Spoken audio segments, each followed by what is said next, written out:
following this very, very short commercial break.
Thank you and welcome back to the final segment of the show for today.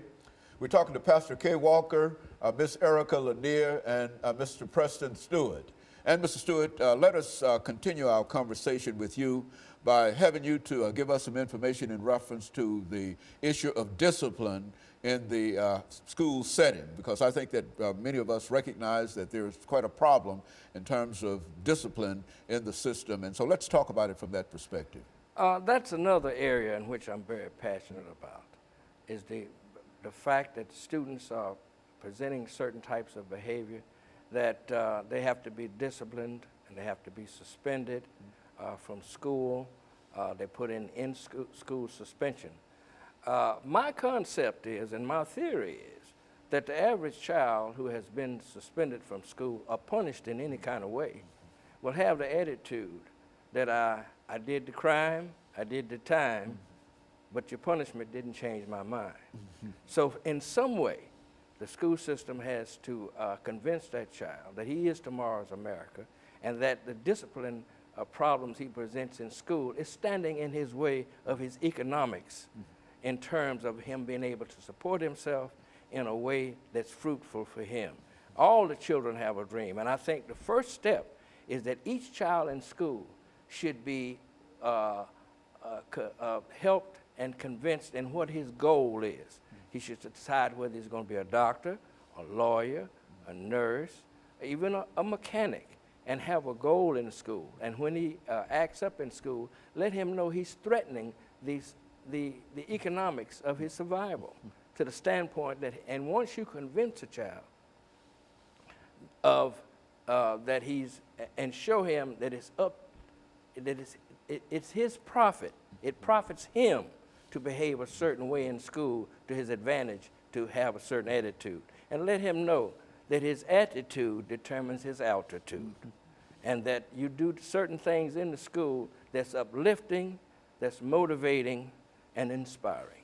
Mr. Lanier, when you think about the metropolitan school system and you think in terms of being a female, let's look at it from a female's perspective. What are some of the issues in the system within the framework of what we're talking about today? What are some of the issues in the system that young females are concerned about or should be concerned about? How does that work? I think a big factor, and especially since the Metropolitan Nashville Public School Board, as recently as this year, has updated policies on zero tolerance. And with the recent announcement that they're going to open up Twitter and these other elements, no one is looking at social media and how detrimental it is to all of our youth, but especially our young ladies. Bullying is totally different than when we were in school and they pulled our pigtails or, or pushed us or maybe tripped us. There are some very nasty things that are communicated about these young ladies and to these young ladies. And sadly, you know, we're hearing, you know, more, you know, attempts of suicide, and also, young ladies are not realizing that things that they may do at social media today, just as if you robbed a bank, will follow you in essence in the future. I have a friend who deals with student aid, and she said that one of the first things they do before they decide whether or not they're going to give a student any type of financial aid is they go out on social media to see what type of student this is. So you could be a straight A student, never got in trouble, but because of one single misjudgment on social media, you know, be passed over for financial aid, for a job, or numerous other things. You know, Pastor, I think that that's one of the things that we rarely think about in terms of how detrimental some of this can be to our young people. And Absolutely. You know, Dr. Haney, here's what we want to really have the Metropolitan Nashville Public School system feel. We want them to feel the presence of the Educational Committee of the NAACP as well as the full backing of the NAACP when it comes to and relates to our children's education. We have an expectation, Dr. Haney, that if a person is in the school system as an educator, we have an expectation that when a parent send their child into that school system, that their child is being educated, that their child is being treated right, their child is being treated fairly, and being treated with a level of professionalism. We have an expectation that the principals in the system, when it comes to this zero tolerance thing, that they exercise more flexibility than they're exercising instead of just booting the children out of the school system as a whole, you know, in terms of, and rather than trying to find a way to teach them. Well, Mr. Stewart talks very well about this character education. So if we got zero tolerance and you got the possibility, the potential of character education, which is active in some school systems, I think in Texas, Houston, and stuff like that. But why not here in Metro? These are things that we want to see implemented within the Metro Nashville Public School system, because we want to be able to find a way to properly educate our children, and we want them to be educated by trained professionals who's going to act in a professional manner. It's not going to be disrespectful toward our children and the like, because if those things are happening, rest assured that the NAACP, we're looking, we're watching, we're going to be at your meetings, we're going to be in your face, we're going to be where we need to be so that we can guarantee that a child, a mother who sends her child, a father who sends his child to the school system, that they can have a reasonable assurance that when they go off to work and when they retrieve their child in the evening, their child has been exposed to an environment that cares, concern, and is properly educating that child. And we're not settling for anything less than that. This is what we expect, this is what we're moving toward, and this is what we're going to accomplish in this situation. very good. Mr. Stewart, we've got about 3 minutes. Let's start off simply by summarizing some of the things that you would like to see done in reference to what we're talking about, and then allow Ms. Lanier to continue on, and then we'll wrap it up for the day. We also hear a lot of comments about when young people come to the school environment, that a lot of behavior stems from parenting. And there's an implication in terms of imposing the idea that parents need to have parenting sessions and so forth and so on like that. I would venture to say that any parent, you couldn't convince them they're not a good parent, no matter what kind of parenting they are and what kind of parenting style they have. But to involve the parent in doing some things that would be conducive to helping that child have behavior in school that is allows him to matriculate in a positive way. In other words, have his dinner ready when he's home. Be able to provide a quiet place for him to study, and encourage your child, uplift your child, inspire your child, and motivate your child to feel that that education is very important in his life. In other words, when you do that, then you're going to realize some gains in your investment as your child. Mr. Lanier, what do you think about that in terms of what can be done?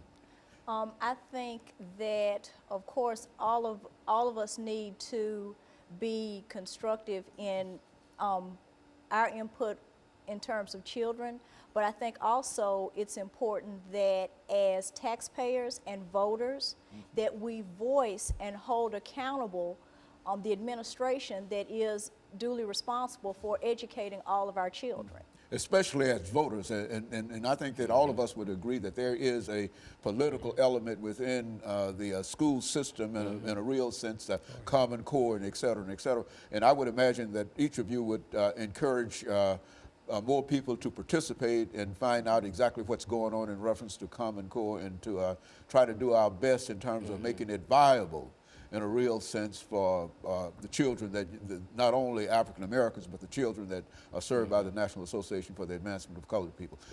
10 seconds, over the last 10 seconds, we've got 10 seconds, Mr. Stewart. Give us a statement in 10 seconds. Ms. Lanier will also do the same thing. He will do the same, and I'm going to wrap it up for today. We've got to convince our young people that they are tomorrow's America, and that they must be serious about their education, and that they must try to make their endeavors to do the best they can to the highest of their ability. Ms. Lanier? It takes $9,200 a year to educate a child. It takes $23,000 to house an inmate. We need to focus on being success stories, not statistics. Very good. And so cost effectiveness has a very important part in this. And of course, let me thank the three of you for coming by and giving us that excellent information. And let me encourage our audience to tune in again next week for another informative edition of Comments. Thank you and good morning.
Thank you and welcome to the show this morning.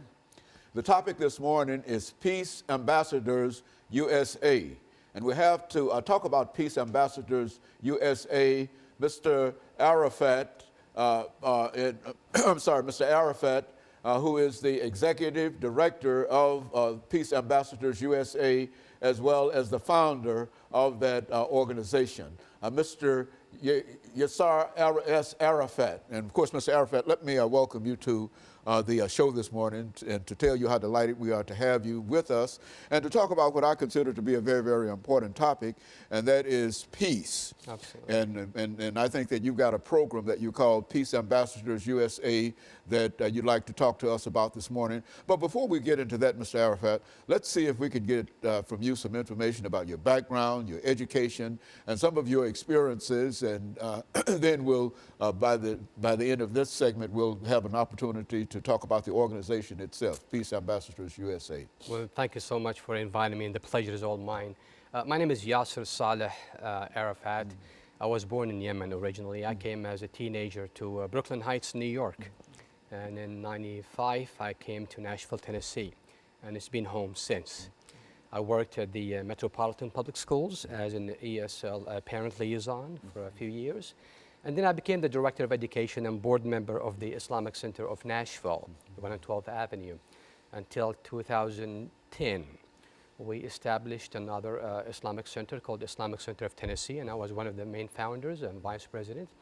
And then 2012, we started the initiation and the beginning of the establishment of Peace Ambassadors USA. I have my educational backgrounds. I have an undergraduate degree from Middle Tennessee State University in political science, actually pre-law. And I have a master in Islamic studies, and planning to start my doctorate in Vanderbilt for political science, and also JD, because I have a very good. And basically that is kind of what I do. It's I go and give lectures in colleges, universities, using my background in Middle East, or whether in the United States, in religion and politics. We use the degree in politics basically to talk about politics in the Middle East, and we use the degree of Islamic studies to talk about interfaith dialogues and programs, trying to reach out. We go to churches, we go to colleges, we go to schools, we invite people and churches to our mosques, and that's basically with the background of education. My plan is to finish the doctorate and again use it in the same way of reaching out to the public, whether here or overseas. The religious background gave me the chance to also become as we call in Arabic, khatib. I give Friday sermons. I give it here in Nashville, Tennessee, and I give it in different states. Every Friday you'll see me traveling to one state, and I do it as a volunteer basically. I'm not going to qualify myself and go and say I am an imam. That is not what I would call myself, but I would call myself as a religious educator and a communicator. Also, my involvement in the community for the last 17, 18 years gave me that leverage to know what the needs are. So I became a community developer. I help those who want to establish institutions, whether in the state or outside the state. So there is a group of individuals who would like to start a religious institution or a non-religious institution, a non-profit, since we studied that. I go and help them, again, volunteering. That's basically Well, you know, the important thing here, I think, is that you've been involved in trying to create a situation to bring peace among people for a long time, I would imagine. And out of this came the organization Peace Ambassadors USA. Now, excuse me, let's start off. We've got about a minute before the end of this segment, but sort of give us an overview of what that organization is about. And when we come back after this commercial break, we'll allow you to go deeper into the organization. Absolutely. Well, it's basically an American Islamic outreach. Muslims, Christians, Jews, and others need to start learning about each other from each other, rather than from Van Damme and Chuck Norris movies, and as you know what I mean. It's an establishment that will bring people together it will facilitate and foster a better communication and a better interfaith dialogue. So Very that is good. basically- And of course, we're going to take our first commercial break, and we're going to take this first commercial break, and we'll be back with you following this very, very short commercial break.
Thank you and welcome back to the final segment of the show for today. We're talking to Mr. Arafat, who is giving us some information in reference to an organization that he has founded called Peace Ambassadors USA. And Mr. Arafat, let me welcome you back to the second segment of the show for today. I think I might have said the third segment, but through the second segment of the show for today, and to let you have about 6 or 8 minutes to talk about this organization that you are the founder of, as well as the executive director, and give us some idea in terms of what you expect to accomplish and how that idea came to you, and et cetera, all in 8 minutes. Yes. Basically, after 9/11, it was a changing factor to a lot of people. It really taught us the essence and the importance of communication. We remember before 9/11, we used to go to churches and colleges and reach out and do interfaith programs. And after 9/11, a lot of members of my community were really afraid of what the consequences would be. But the amusing thing that happened is that we had a lot of cooperation and solidarity from the community, where we had the front door of our Islamic center full of flowers and roses and greeting cards standing by us and acknowledging that we had nothing to do with 9/11. Now, that was the beginning of what made me really think about this project. But really, what brought it up to the time for it to be initiated was in 2008. I was an undergraduate student at Middle Tennessee State University, and we had a class of English literature. And the professor, and this is what I do usually, I always reach out, go to school, and whenever I meet a professor, I give him some information about my background, my history, and this is what I'm used to do. So I gave it to him, and the next class, he said, "Mr. Arafat, can I have a few minutes?" I said, of course. So he started asking me questions, and I answered those questions. I was pleased that he did. Second class, Mr. Arafat, can you got a few more minutes? I said, of course. And basically, every class, we sit down for 5-10 minutes to talk about Middle East, religion, and on. I was surprised that in the middle of the midterm exam, he chose one of the topics which we talked about, which was women in Islam. I was so pleased that he did. And I wanted to give the presentation about it, but someone else ended up taking it. I said, well, that is what happened. When the time came for that presentation to take place, the person who took over this topic stood up, but didn't do a good job, basically. And instead of talking about women in Islam, that person talked about women in Saudi Arabia. So the professor said, stop. I mean, I asked you to write a paper about women in Islam, not women in Saudi Arabia. Where you got your information from? She said, from the internet. Well, anything you get from the internet is something that you take as face value. you're a person who's about to graduate and you need to, exert some more efforts to verify what you get. So he asked the person to rewrite the paper, but he did something that really was the beginning of the idea of Peace Ambassador.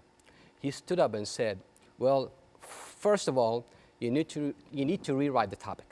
Second, for your information, women in Islam were given their rights 1,400 years ago. Rights that only were given to you 60 years ago, and you're still fighting for it. You need to learn to understand and differentiate between what some Muslims do and what their religion teaches. Now, that was very touching to me.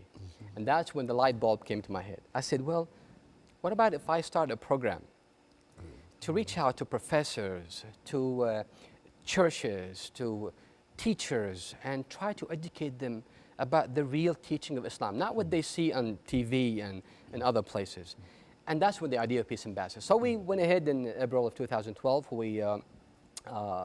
It took time because I was so busy with the project before that, which is the Islamic Center of Tennessee, and I was busy before that with the Islamic Center of Nashville. So it became, it's not a dream, a live dream. Took a while But to be. it still took a while It to took a while, and materialize. it was accomplished. Thank God for it.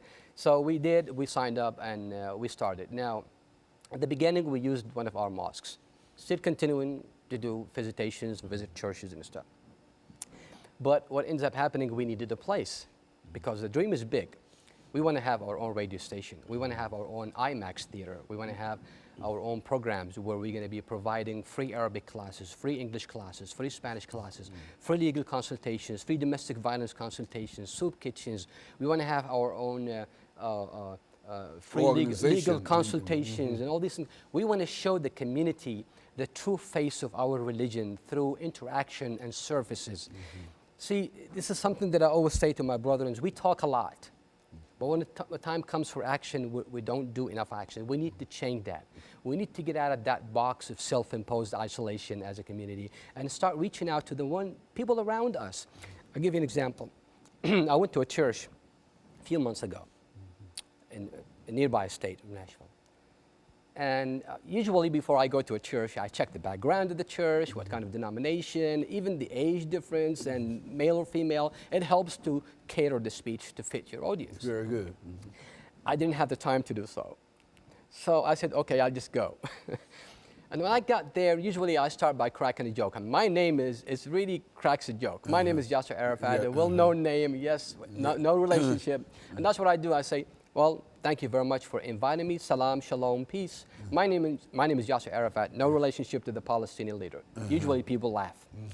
That church, nobody laughed. I said, oh my God, what I got Very So good. right away I switched the style of approach.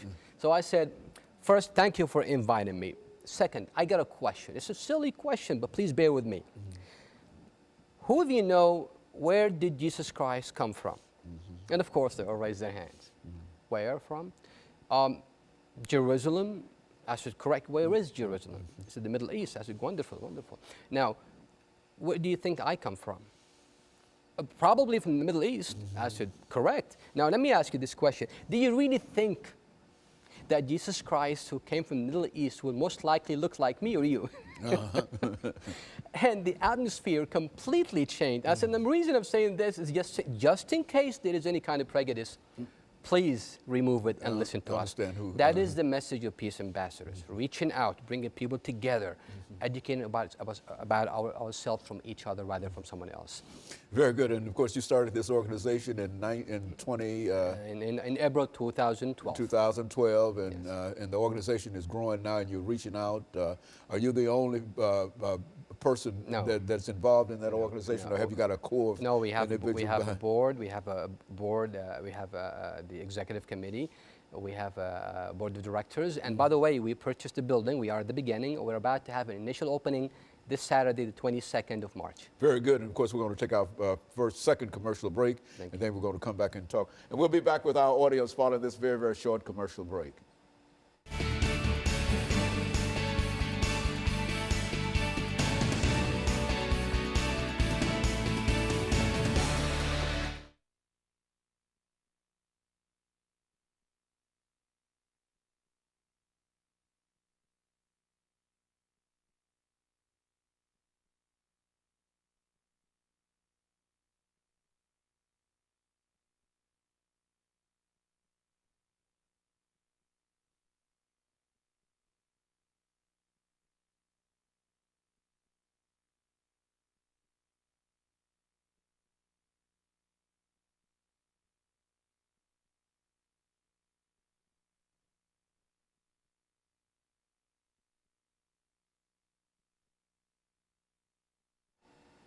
Thank you and welcome to the final segment of the show for today. The name of the topic for today is Peace Ambassadors USA, and we're fortunate to have with us the founder and executive director of Peace Ambassador USA, Mr. YSArafat, who has given us some information about his background and the founding of this organization. Now, Mr. Arafat, let's look at some of the issues that I'm sure that your organization has had to deal with dealing with the Middle East. And let's talk about what you might consider some of the most important issues in the Middle East over the next 8 or 10 minutes. Basically, if you look at the foreign policy of the United States of America in the Middle East, I mean, from studying, from reading, and from understanding the issue, you find there are two major things that we deal with in the Middle East: oil and the Palestinian-Israeli conflict. These are the two major things. Oil is being secured.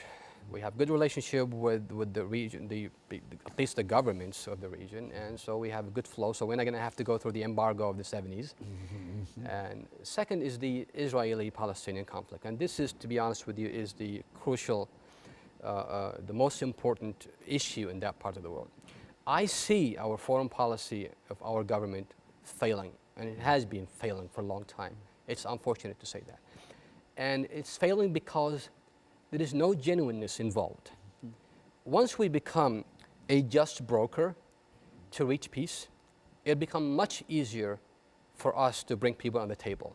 When we are just and we are equal to both parties, things will take place, peace will materialize. Without justice, equality, respect, peace cannot be in place. You can't expect to come to take over my land, prosecute me, kill me, starve me, and then have peace my way or the highway. I believe that as the greatest country in the world, that greatness comes with a huge responsibility. Whether we like it or not, we do have a responsibility in that part of the world, because we are one of the reasons that we are the main supporter of the state of Israel, basically. So we should have some kind of leverage if we want to use it. I understand AIPAC and other lobbyists do have an impact in Congress and the White House, but still, the national interests of the United States of America should come first before any other national interests of any other entities. I believe, this is what I believe, and I'm sure there are many people out there who believe such a thing, that 9/11, for example, is a direct result of our foreign policy in that part of the world. 9/11? 9/11, I do believe that very, very strongly. Why do I believe this? If you look at what the terrorists do and say, they do use the Palestinian cause to recruit terrorists, to do a lot of things. And that Palestinian cause and dilemma really does resonate in the hearts of the Arabs. There are 300 million Arabs who do not like the state of Israel. They consider it to be a cancer in the heart of the Arab nation. Go back to history. That's not the case. A lot of people think that, oh, the Arabs and the Jews have been fighting each other for thousands of years. That's not correct. The Arabs and the Jews are cousins. The Arabs are the descendants of Ishmael, the Jews are the descendants of Isaac, and both are the children of Abraham, peace be upon them all. So that is, you look, again, near history, 18th century, 19th century, when the Israelites and the Jews were put in ghettos in Europe, their cousins welcomed them with open arms. So they came, they settled in Turkey, they settled in Yemen, in Morocco, and other places. So there is no hate relationship. There is, as a matter of fact, there is a beautiful organization, I think Hasidic Jews, who stand up and say the truth as is. They said that we used to babysit for the Arabs, and they babysit for us when we used to go to the Sabbath. That's kind of the relationship they used to have until the Zionist movement came and whatever happened. So I believe that as a greatest country in the world, with our President Obama, who we respect, even though we disagree with a lot of his policies, especially in the Middle East, I believe there is a chance for peace. I went to a synagogue a while back to give a talk, and I stood up and I said, I want to start an experiment with you, my friends. Close your eyes and visualize the following. Two little babies, 9 months old, both naked, both with a bullet in the middle of their chest. They're both dead. They're being washed, cleaned, and prepared to be buried. Now, one of them is an Arab and the other one is a Jew. Would you please tell me which one is? Which is which? You cannot. No. You can't. There's both innocent babies being killed by bullets.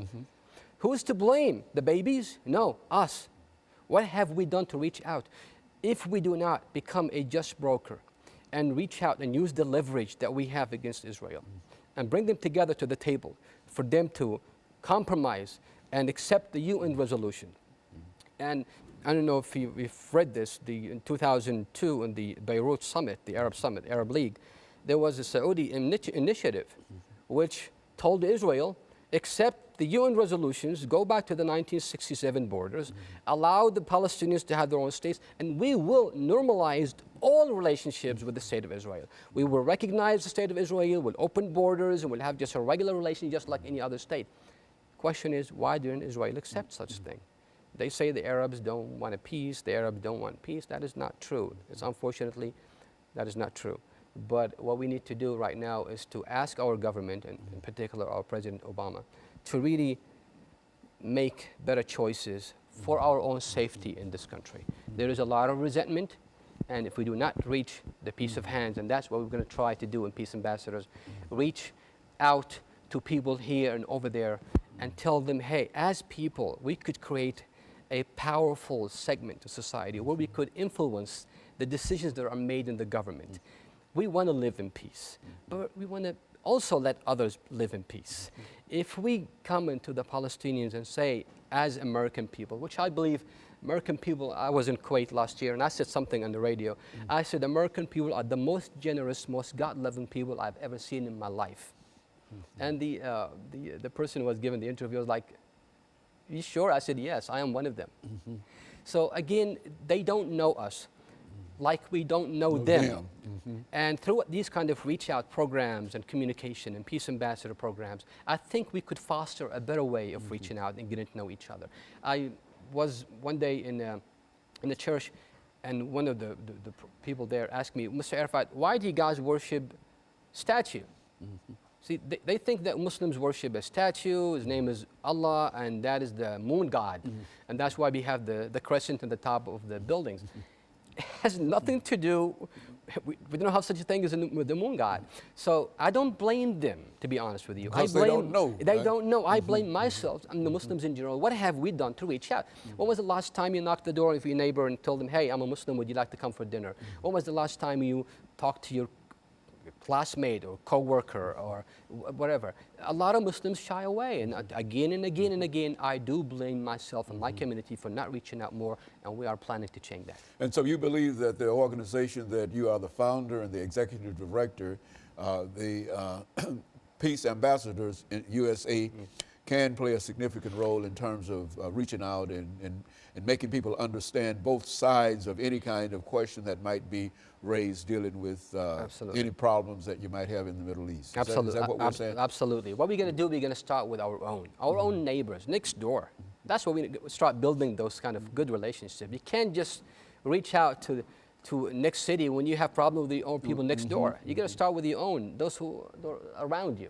We're going to start by reaching out, educating, creating these programs, having something called intellectual club, where we bring professors and we bring doctors and other people with professions to give lectures and talk from all faiths and backgrounds. We will host that, and we will help and facilitate such action. We believe by continuing to do such things will change. Might not happen tomorrow, but you got to start somewhere. It's better. Look at the civil rights movement in the United States. Look at all these movements that started. They didn't just happen overnight. There was a lot of sacrifice and a lot of time that took place. But again, this is the land of dreams, and we believe we can accomplish so you do believe that you've got an organization that people can buy into, and it would do quite a bit in terms of at least moving toward bringing some kind of understanding between peoples in the Middle East. And we believe that anyone could become an ambassador regardless of your faith and background. And let me thank you, and let me encourage our audience to tune in again next week for another informative edition of Comments. Thank you and good morning.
because I understand that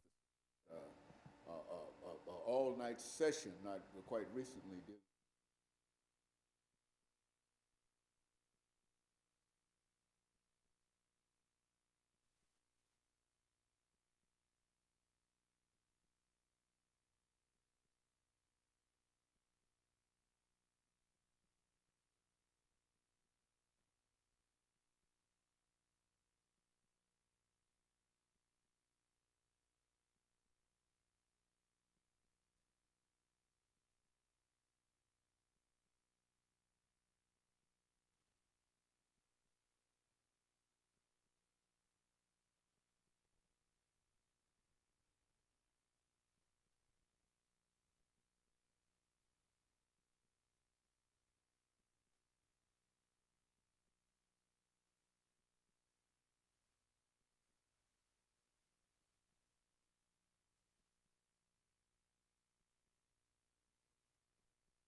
Thank you and welcome to the show this morning. The topic today is the politics and consequences of climate change. And we're fortunate to have with us to talk about the politics and consequences of climate change, Professor David Padgett from Tennessee State University. Dr. Padgett, let me welcome you to the show this morning and to tell you how delighted we are to have you here, because I think the topic that we're going to talk about is a very, very important topic, and quite a number of folks are involved in it one way or the other. And so let's have you to start off by giving us some information. You've been with us before, but there might be some members of our audience who might not know that much about you. And so give us some information about your background, your education, and some of your experiences, and then by that time we should be able to get into that second segment. Then we'll talk about politics and consequences of climate change. But during this first segment, let's talk about David Padgett and some of the things that you've been involved in, and et cetera. Okay, well, I earned my undergraduate degrees in geography and geology from Western Kentucky University, and I worked for the federal government for a while as a physical scientist. And then I did my graduate degrees, master's and PhD, in physical geography and geology and environmental engineering. And so I guess my academic training is primarily in what we would call Earth System Sciences. I helped to start the environmental geography program at Austin Peay State University. I also taught in the environmental studies program at Oberlin College. And following Oberlin College, I came to Tennessee State University 15 years ago. And I've been teaching weather and climate at Tennessee State University. Weather and climate is part of Earth System Science. For the past 10 years, I've taught weather and climate. I've been a member and participant of the American Meteorological Society's climate diversity and climate weather projects, the objective of which is to expand the numbers and increase the numbers of people of color, specifically African Americans and people at HBCUs, in studying climate science and weather studies. So I've been in that program funded by the American Meteorological Society for the past 10 years. I'm also a certified weather spotter, so I'm one of the people that goes out and tries to warn the community of tornadoes and hail and other violent weather when it comes into our area. Now, when you say that you're a certified weather spotter, now what does that mean? I mean, to be certified in reference to that. Well, the National Weather Service periodically has trainings for anybody, any citizen who is interested in being out there on the ground looking for tornadoes especially. Tennessee is one of the places in the United States where you're most likely to be killed by a tornado. We were the #1 state until Alabama surpassed us a couple of years ago. So tornadoes can be very deadly events here. And even though a lot of news stations have radar, radar only detects tornadoes that are very close to the radar stations. The farther you get away from radar stations, you really need to have people and human beings on the ground with eyeballs to see these tornadoes. So even with all this technology that we have, we still need humans, such as myself, to spot the tornadoes and report in to the weather stations, hey, there's a tornado on the ground in Dixon County, or there's a tornado on the ground here, that may or may not even show up on radar. And so in a real sense, you go out when there's a danger of a storm, and you go out and you search and you call back in, and now that's sort of a dangerous kind of situation because it means that you come put yourself in the line of these storms and tornadoes. Is that what you're saying? Well, I'm not a storm chaser. I'm not a tornado chaser. If I happen to be at work at Tennessee State University and a storm is coming, then I'll look out. I'll take cover, but I will watch the skies. If I'm at home or wherever I happen to be, I'll be watching the skies. And since we have cellular phones now, I would be able to call in and say I'm a certified spotter, and here's what I'm seeing occurring on the ground at this location. And then that way, the warning would go out that not only do we see a possible tornado using the radar, but there's someone who sees the actual tornado on the ground. And by being a certified spotter, it means that gives you more credibility when you call and say and announce that you are a certified spotter. Oh yes, I've been through training. Not just anybody can call in. It has to be someone who's been through the training. With the experience and et cetera, know what they're talking about. Exactly. And that when the people on the other end receive it, that has great credibility being certified, other than if I were to call and say, it looks like we might have a tornado over here, I'm not certified, they probably wouldn't pay. Yeah, you wouldn't have that. There's one phone number that we call. Okay, but we're going to take this first commercial break, and then we'll get back into it. And we'll have our first commercial break, and we'll be back with our audience following this very, very short commercial break.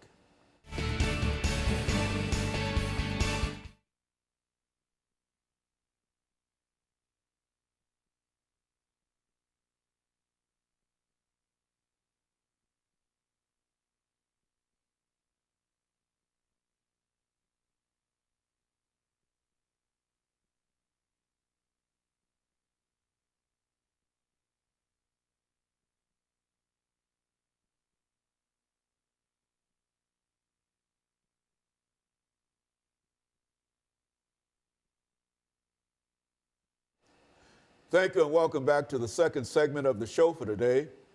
We're talking to Professor David Padgett from Tennessee State University, and the topic is the politics and consequences of climate change.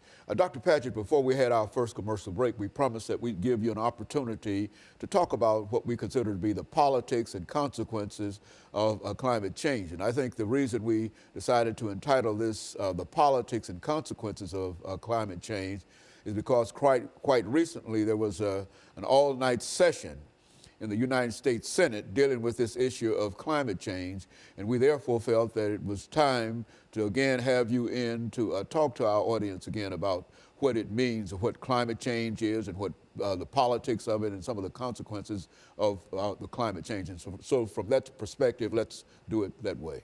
Okay, well first I'll start off defining some terms. First, some people use the terms weather and climate interchangeably.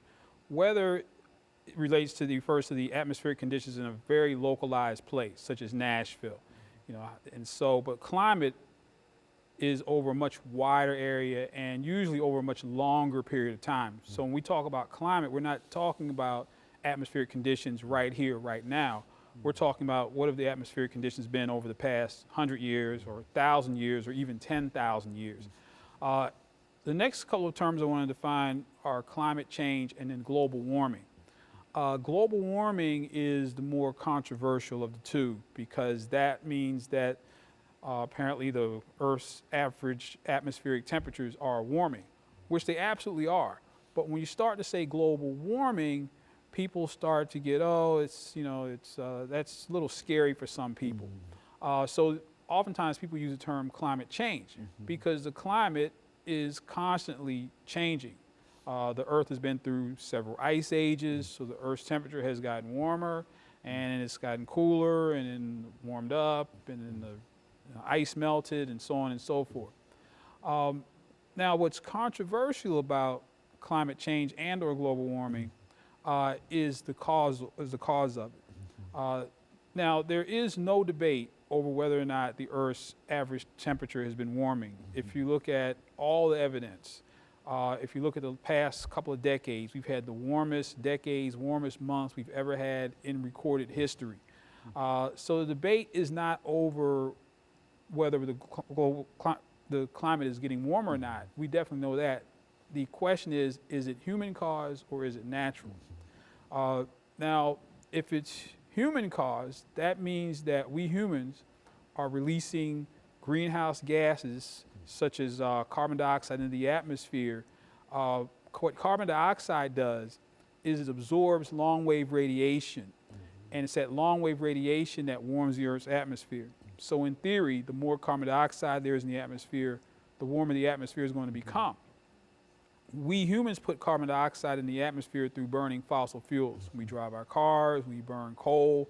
About half of our electricity is produced by burning coal. So we engage in a lot of activities that pump carbon dioxide in the atmosphere.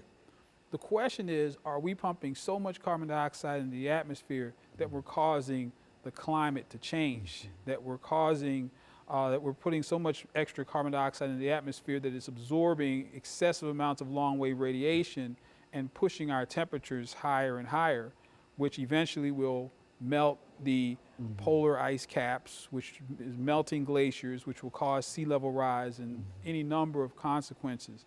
There are some relationships between climate change and weather, such as hurricanes. Hurricanes are predicted to become more powerful. They might not become more frequent, but definitely as the ocean waters warm, we might see years such as year 2005, we had hurricanes Rita and Wilma and of course Katrina, which were some of the most powerful hurricanes and the largest hurricanes we've ever seen in recorded history. But the question comes in to play as to whether humans are significant enough factors on this planet to cause the climate to change. Because, like I said before, when humans weren't on the Earth warmed up, cooled down, we didn't have anything to do with it.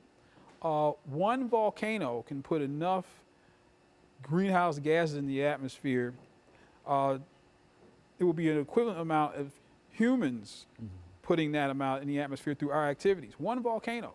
One volcanic eruption historically has changed the climate for years afterwards. We humans aren't necessarily able to do that. Now, what it all boils down to is money. If we humans are causing the climate to change and of course causing global warming, the way that we mitigate that is with pollution control, is that we pay for devices that will keep greenhouse gases from escaping. Those devices are very expensive. For example, there's a coal plant right here in Gallatin, Tennessee that's being retrofitted so that it will not produce as much greenhouse gas. For that one plant, the retrofit is $1 billion. That's $1 billion for one plant in Little Gallatin, Tennessee. So just think about the cost all across over the nation. The nation. We're talking about amounts of money that are unfathomable. Big business and industry, they do not want to pay that money if it's a natural cause. They don't want to find out from a scientist 20 years from now, oh, you know all those billions of dollars you spent? We were mistaken. This is all natural. The Earth is warming up all by itself. We humans don't have anything to do with it. So, and the money in politics comes into play in that, of course, the United States We are a massive producer of fossil of carbon dioxide. But there are other countries such as China and India that are right now having their own industrial revolutions. They're starting to get more involved in manufacturing, less involved in agriculture, and they're starting to pump tons and tons and tons of greenhouse gases into the atmosphere. And they don't want to slow down. They don't want to slow down any more than we wanted to slow down during our industrial revolution here. And so they're less apt on the global scale to be involved in anything that's going to sound like pollution control, because pollution control costs money, pollution control cuts into profits. And so the United States is sort of caught in the middle, because certainly we like to see these normally lower income countries develop, and we like their products. I mean, we get lots and lots of products from China. We are very much involved in business in India, but at the same time, that progress is causing pollution. And you can see what's happening in Beijing right now, where they're hardly able to see because the air is so bad. Okay, we're going to take this second commercial break, and we'll be back with our audience following this very, very short commercial break.